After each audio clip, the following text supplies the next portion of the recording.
mi slow mai a 7 bola mi slat mai kha chu triatan chance thalu tu kanita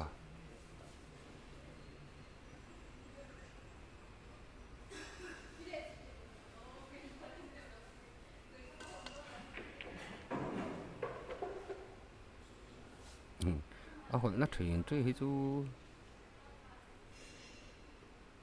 ma sengin bola kal fu chuanin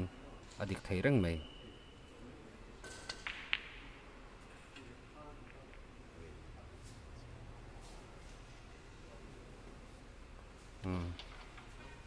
rồi tan chance sa thae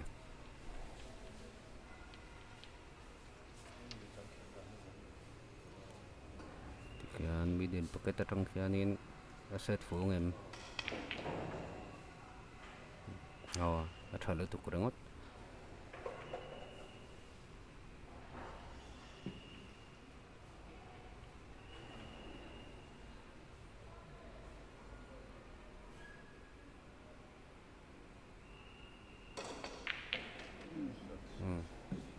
roya 1 pipia 0 nia frame khatin roin ma shoya tuna frame ni na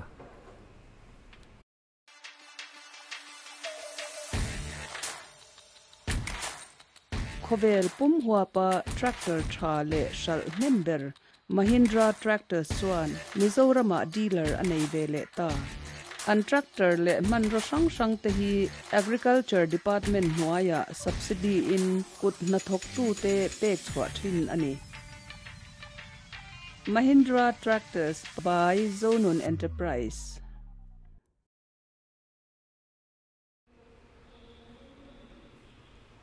break tur nge tu nge break ha tu nge che khlo kin ka le lo lok me o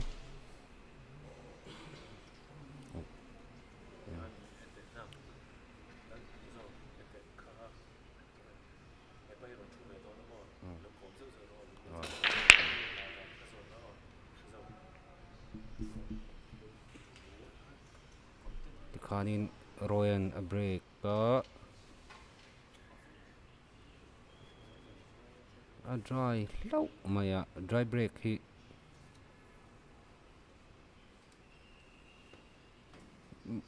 magic break kan man hianin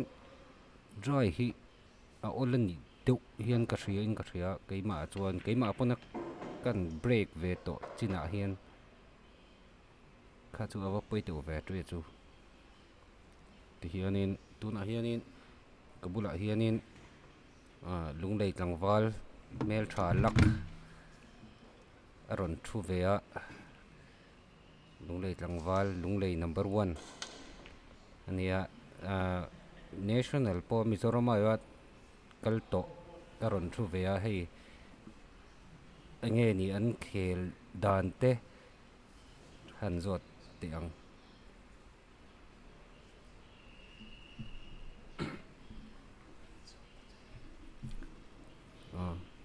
tikhianin an khel kar ka khianin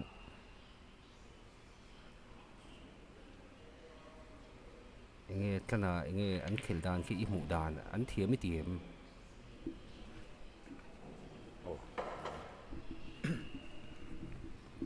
an thiam thokat game po munama mizo te hi pool khel chi tak kan nin ka hria an game hi kan thiau neu vak to big lo ani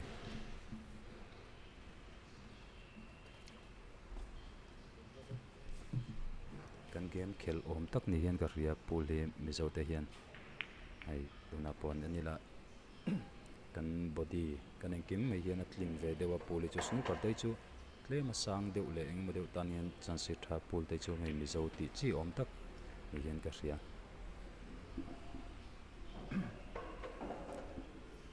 tria khi a zo thei nge o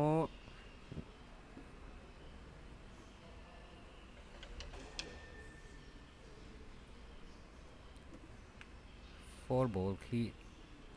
harang renga kimi khi tatang khianin safety play don nge eng tin nge ti don kan lo ngai changa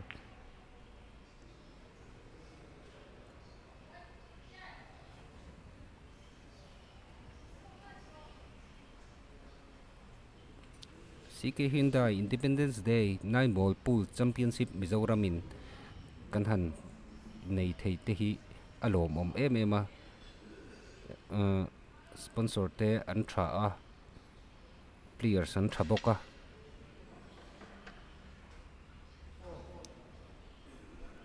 kajuwa tiwi om ve ball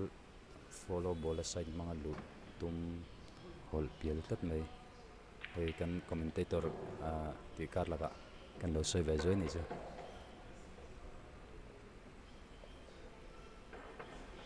zo theng em tu nine ball har chu ni to lo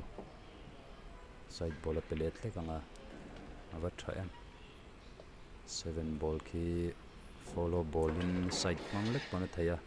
adu chuan ball noina honga pull back na thei boka follow ball in side a pelek nga 8k le duai chuan a pen na de ma nga ni side ball thil pakat kalo soi du lok chu hei kan table hi kan fit thar ti mayang a question kan thar lak mai kan manan tiang hi kan hol tam lu tuk lowa hei question tha le engmo hi kan table ten lo zir lo ve deuh thin boka a speed hi duang hian kan man lo hlek ve deuh boka amaro chu atlang pui chuan an lu thei khop mai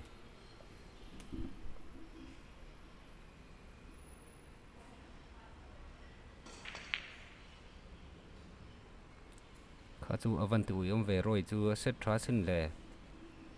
set tur zok angai tu in ka thria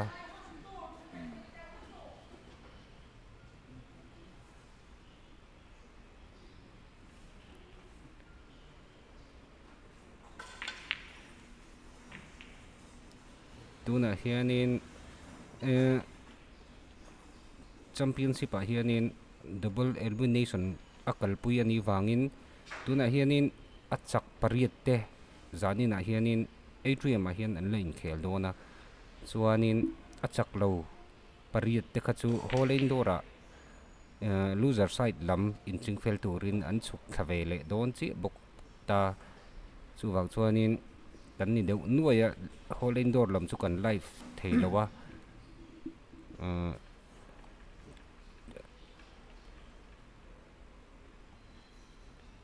khutilama chuanin tin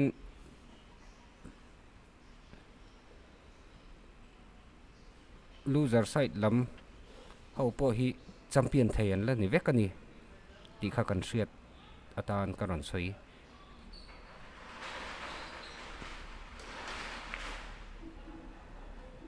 avakat thateu em atiam ball kat ka thil har le tukania opponent hai ball thatakina siam saklea hai follow down nge ball noya hold down nge pull back in atidon ani alma se lut lo le tlat me kan table kan soi ang deuh khan alla thara aklot te hi doyan ball speed hi chak deuh hlek zel hai kan kabulami commentator poi Mizoram kan player zinga menia enge tuntum kan zot let velok nga tuntum nga tinge itel theilo ti te menan sang vere ra tele light lampang deuin kanan soi ve pange ka qualify lo ve chia tin lo male ka ui khop bai han qualify la atrium a hianin tiang hi han khel ve phak chu ka tum lut tu ka maro chu chung kolam thil te wang te khotlang thil wang te nia nang ni lung lei lam train in ron tel the in ron qualify kan lom pui lu tuk chawa hei la chak zela in la khel tuang thei zela kan lom pui lu tuk chawa champion tur pon du sak na kan tlan chaw ni kan lom hle mai tuna khan tripian azole a hian an khel dan hi race to 5 kan tia voinga chak masasa hi an chak don ti nani game po mu nama thlir tu te lampon mu nomin ti kan ringa englai pon hole indoors de ma khuan MSBA hian room kan nei ta chuan englai pon a khel theini ka ri solo chuan dar khata tanga zandar som đã thì tlai dar ni tanga zandar som thleng khan du tan ni khata cheng somnga lek join a khel theya he game a tuimi tan chuan englai pon khel thei reng ani chu no pangte te tan te upalam tan te po khel thei reng ani tuimi kan oma ti ve cha kemo khatiang te kan lo om ni chuan kan lo welcome em cheu ani tika kan an zep tel lo kani mituna game an tran le thì rồi chance này à wanna cut lu khi cho nên ball open tra avahan tra em thì true open tra lại á dấu thế game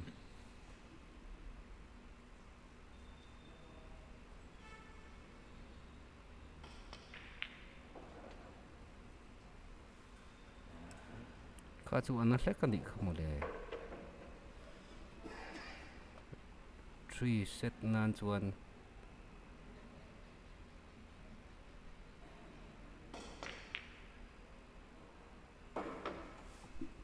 ava poi thin ve maro chu ada chemi lo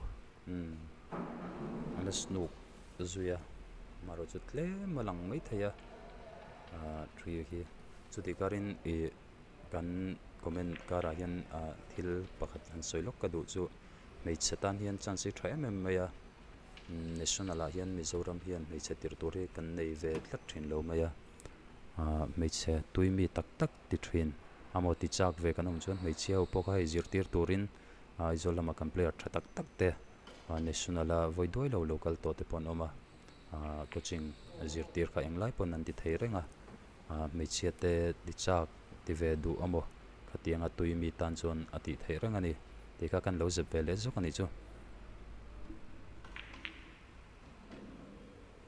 tri chu zo thei mel mai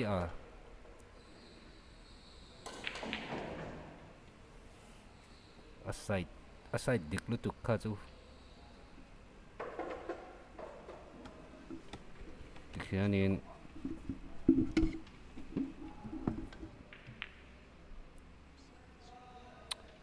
awan khilai chiang ve kha chu bel chung sa angin da saklo mu le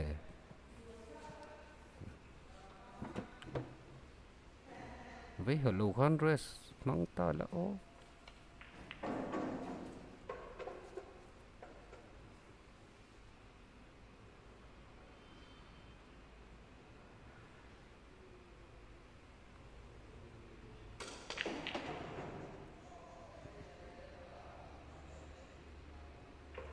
awan này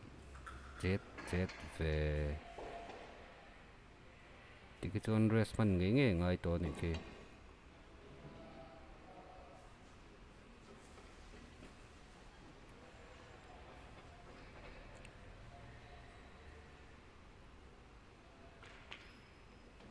avan tra em ô ai nof le to đi kha chu tiếng kha chu apoi thrin thil poi lutukani zot ro in ti na ang dewani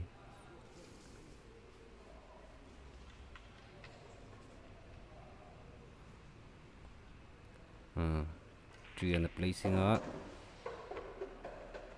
avan tok em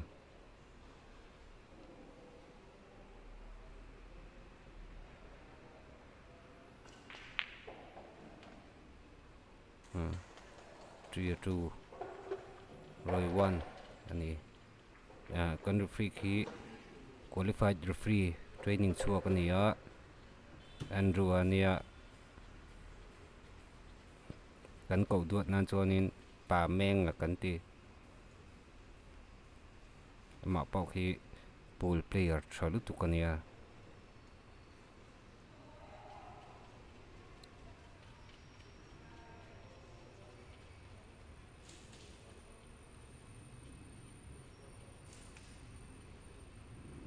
kan hun an rek line kan sponsor ta siki Hyundai an poi mo hle mai nan nia ti chuanin khi alang chuai mai a hi o kita khian na lang chuai mai ni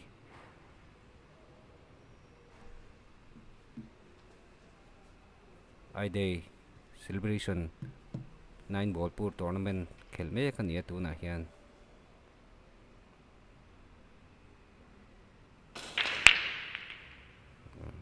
roya break le si a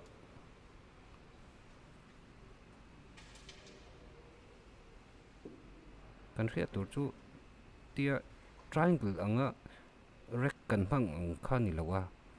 magic rek man hi chuanin tlem hian ball hi ache mo de lek mani ti tur hi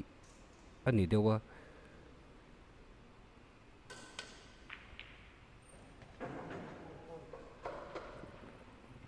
referee foul kola tiu bola lu awangin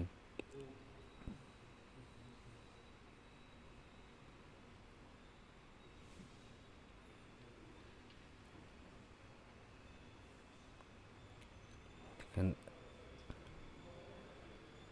roya na du na bera ada ta tikhan adu na bera tang ida da tang khian in sap ain da dik chho thei ni chu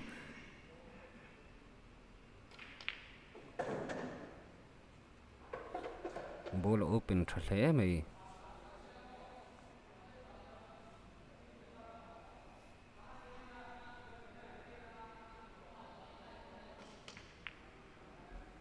awan lut tha em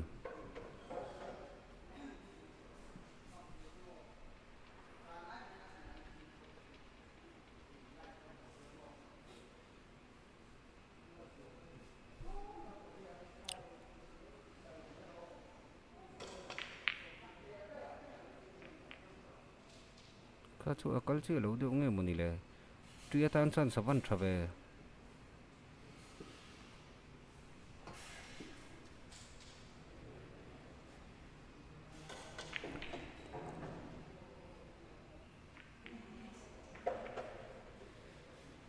o anol bo de muni don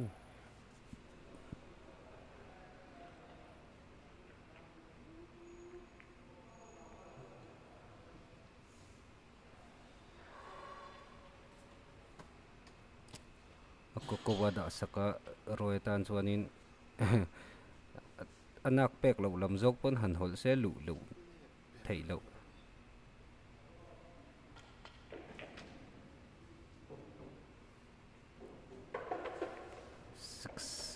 atang khian nine khi a try do nim le o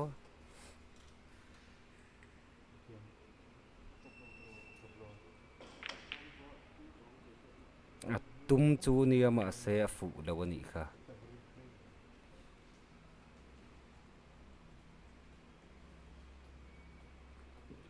ati yom hle mai kha chu ma se kha chu tum lo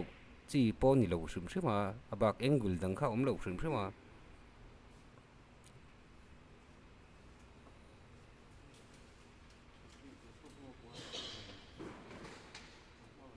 van thado ne alu ta ni ngot chuan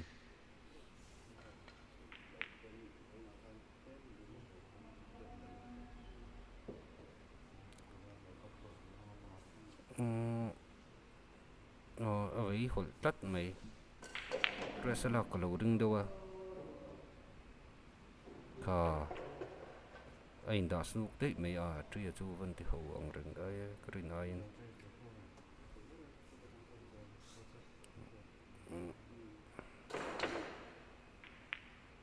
à vắt trở về khát chú phôi mi ở đâu bên mà ra chú rồi tan tihluih lâu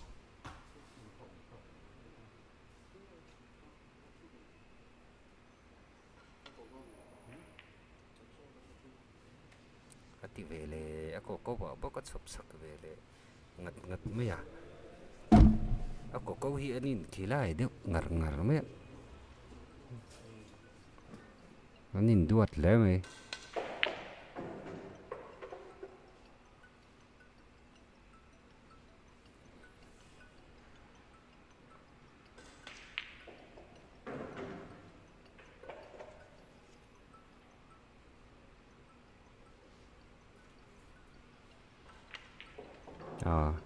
chhia etc zo ta e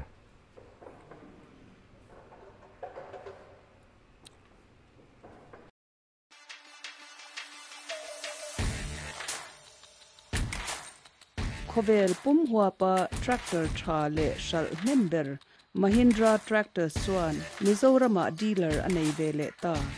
an tractor le man ro sang sang te hi agriculture department nuaya subsidy in kut na thok tu te pek chwa thin ani Mahindra tractors by Zonun Enterprise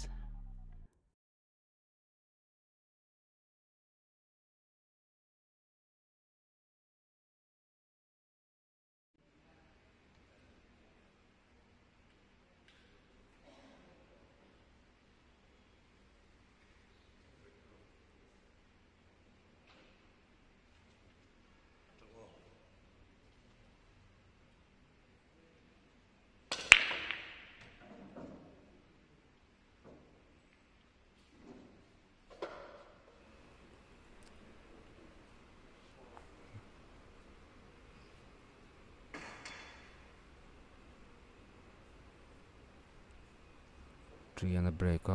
luta wana khianin a har de uleka engtin nga ti don ni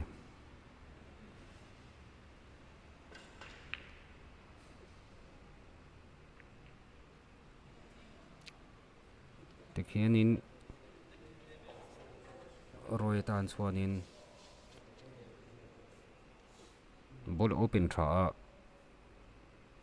wan khi mi dila kat alu chuanin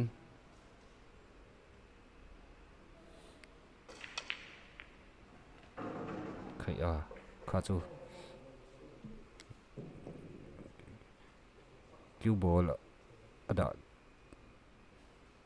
a hol na adik lo de ule kani kha a tui a po chu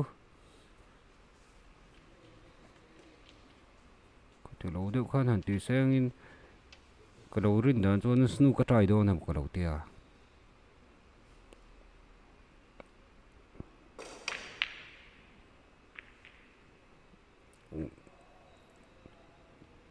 nine ball game a hianin weitum snuka fall zone weitum fall zone chuanin chaklo ani mai a khatiang kha apply thei ania mi wan tum tur ani chuanin wan kan fu thei lo turin min da sak char char weitum kan fall chuanin kan chaklo a frame kan loss ti na ni kha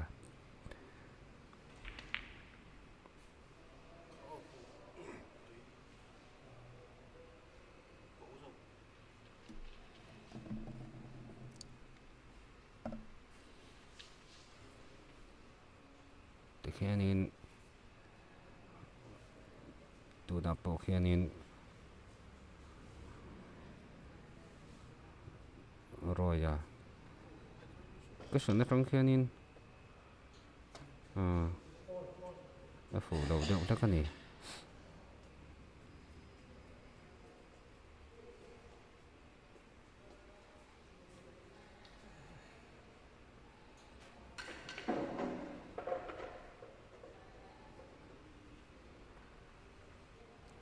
cho em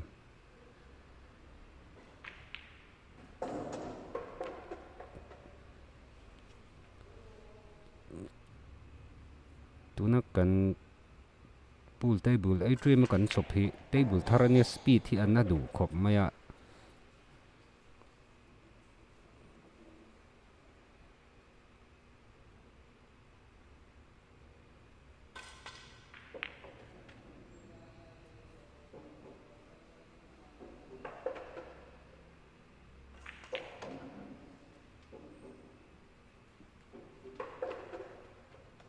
cái chỗ nó rỗ ngay mệt chia frame là lệ chị ấy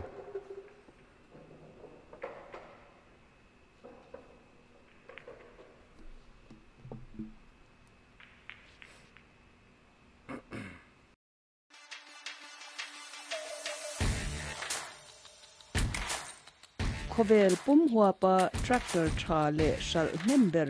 Mahindra tractor swan Mizoram dealer anei ve le ta an tractor le man ro sang sang te hi agriculture department hnuaia subsidy in kut na thok tu te pek chhuah thin ani Mahindra Tractors by Zonun Enterprise.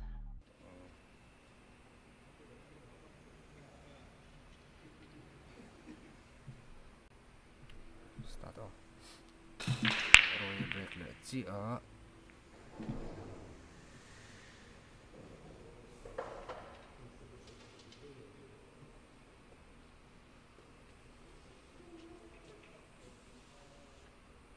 Break lu ta uốn khi lòng lâu nghe một người này push down là những mấy lọ.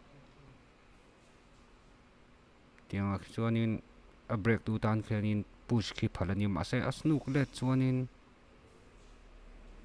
again thấy anh ya again call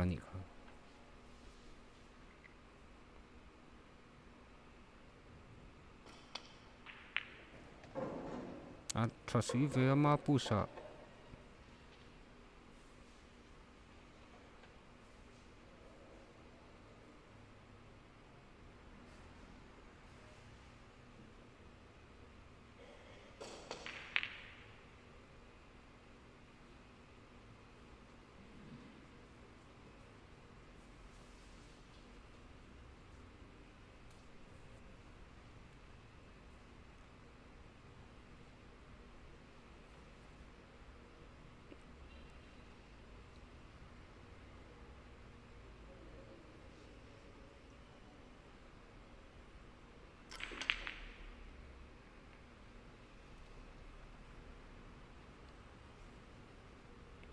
Atharang tu na tui ID kha tharang asan chu nine ko lu tuk kha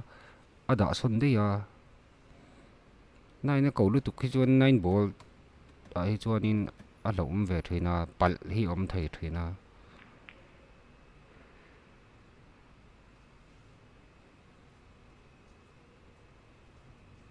tikhianin a chu thei mai thei ni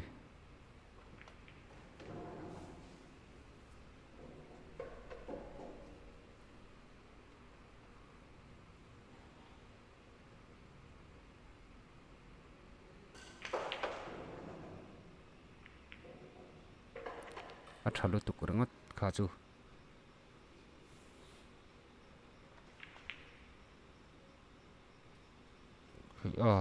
khachu ko fu tlat mai kan te bul hi tu na mi hi athar atha an kan lei thar Mizoram snooker and billiard association ni kan lei thar ania khel har berania tu na hen fit tharani wang hianin a ko tlang thei ala hriama khel hi ar sa em ni amaro chu khel har sa ma ni se a thiam ate chuan an thiam tho ni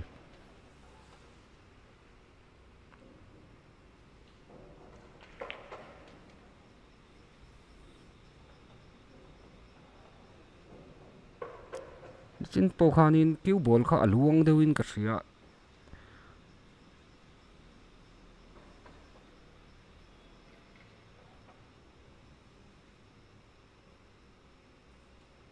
ngila di mo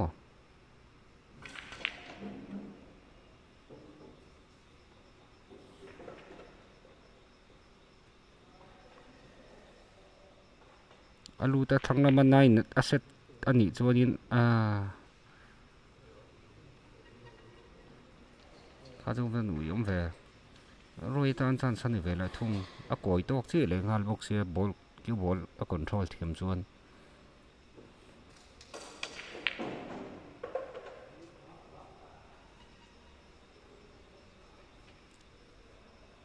to follow that in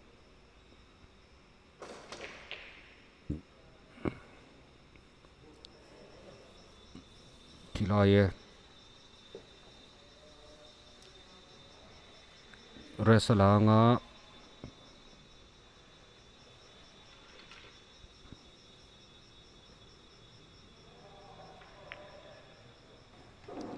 Tute Tikhanin Laltanpuia Chaktani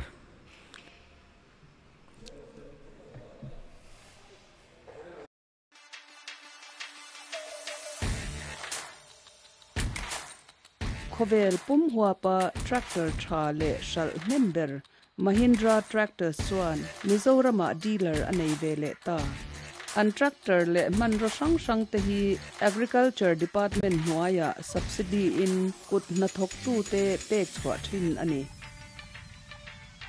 Mahindra tractors by Zonun Enterprise